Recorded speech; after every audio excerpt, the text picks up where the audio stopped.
앞서 보신 대로 이번 한미 FTA 재협상이 사실상 타결됨에 따라 이 한미 양국은 손익계산에 들어갔습니다. 일단 김현종 통상교섭 본부장은 이번 재협상에 최선을 다했고 실리를 챙겼다라는 평가를 내렸는데요. 정세미 기자와 자세한 이야기 나눠보겠습니다. 네, 이번에 FTA 협상에 철강 232조 이 관세 부과가 큰 부담으로 작용할 것이다. 이렇게 예상이 되었었는데 결국 예상대로 이번에 재협상 자동차 시장 개방을 확대하는 대신에 철강과 농업은 좀 지킨 모습입니다. 네, 그렇습니다. 이번 한미 FTA 재협상 테이블에는 최근 미국의 한국산 철강에 대한 관세 부과가 함께 올라왔습니다. 말씀하신 대로 미국 정부가 철강 관세 카드를 내세워 자동차 시장과 농업 시장 개방을 요구할 것이라 예상이 됐는데요. 우리에게는 불리한 싸움이 될 수밖에 없었습니다. FTA 협상과 연계해 철강의 경우 우리나라가 미국의 완전한 면제 국가의 지위를 얻어낼지 여부가 중요했는데요. 양국이 이번 협상을 통해 철강 제품의 25%의 관세를 부과하는 대상에서 한국을 면제하기로 합의했습니다. 미국에 수출할 수 있는 철강 쿼터가 70%? 이 정도로 설정됐다면서요. 네, 그렇습니다. 이번 협상에선 철강 관세를 부과하지 않는 대신 미국에 수출하는 한국산 철강제에 대해서 2015년에서 2017년 3년 평균 수출량의 70%의 쿼터가 설정됐습니다.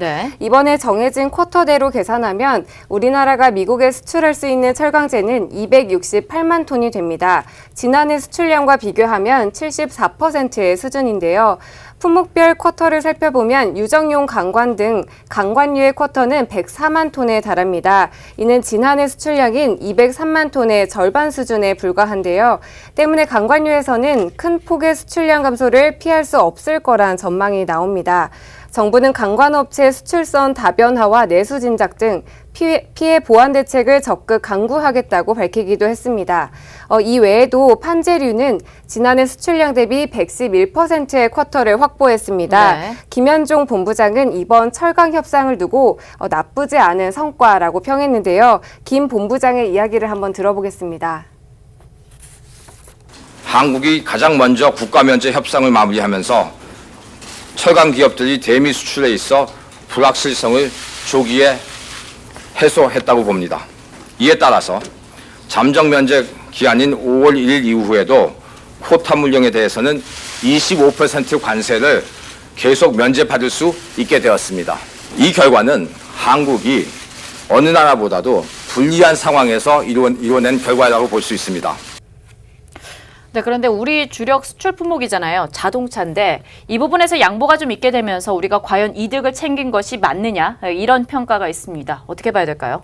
네, 그렇습니다. 실제 우리나라의 지난해 대미 흑자는 179억 불을 기록했습니다. 이 중 73%에 달하는 130억 불이 자동차에서 차지할 정도로 자동차는 우리나라의 주력 수출 품목입니다.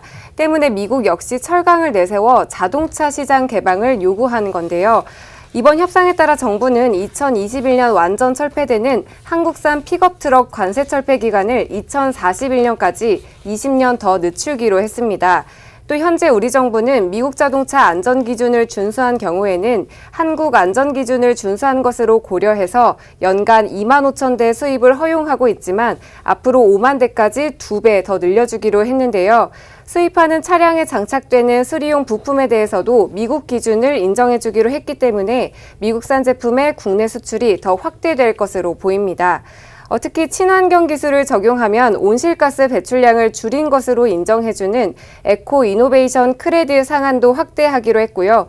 휘발유 차량에 대한 배출가스 시험 절차와 방식도 미국 규정과 더 조화를 이루도록 개정하기로 했습니다.